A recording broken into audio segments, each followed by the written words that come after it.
Je gagne 5, je perds 27. Plus perdu, d'où le signe moins devant ici.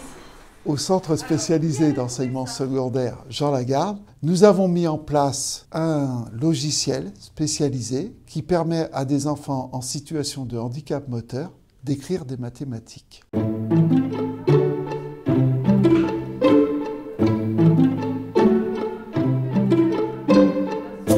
C'est une idée qui est née d'une rencontre entre des chercheurs de l'Institut de recherche informatique de Toulouse et des ergothérapeutes et des professeurs de mathématiques. Donc j'écris quoi? Moins 20, moins 7, je vais écrire 5 moins 20. L'écriture mathématique aujourd'hui est possible sur n'importe quel ordinateur, sauf qu'elle nécessite, en termes de mobilité, d'avoir des mains qui peuvent étendre, de suivre des raccourcis, etc.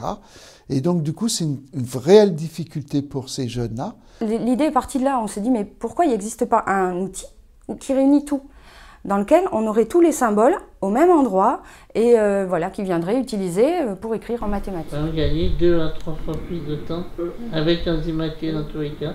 Il avait fait avec le clic à ce moment-là. Cette collaboration, elle date de la convention Handinov entre l'ASEI et le laboratoire IRIT, l'Institut de recherche en informatique de Toulouse. L'objectif de cette convention, c'est de faire de l'innovation sur les aides de compensation pour les élèves en situation de handicap. C'est une innovation dans le sens où on va pouvoir saisir les formules mathématiques en essayant de se rapprocher le plus possible de l'écriture manuscrite. Égale 0.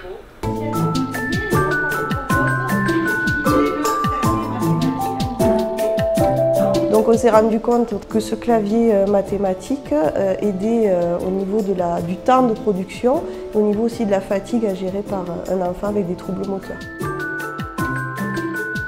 En fait, les bénéfices qu'ils ont, c'est qu'ils peuvent être autonomes et ils ne dépendent plus de la tierce personne comme avant.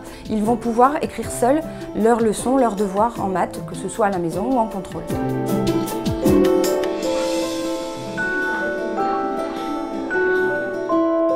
Je suis particulièrement fier de ce projet parce que justement il est conforme à ce qui se passe dans beaucoup d'établissements de l'ASEI et au sein aussi de la FEAP.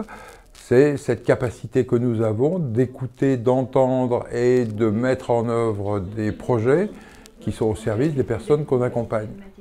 Pour les élèves en particulier, ça leur apportera une autonomie plus grande dans la possibilité surtout de poursuivre des études avec un outil efficace. Et ça ne leur fermera pas la porte à l'université, par exemple, parce que la lenteur peut fermer la porte à l'université.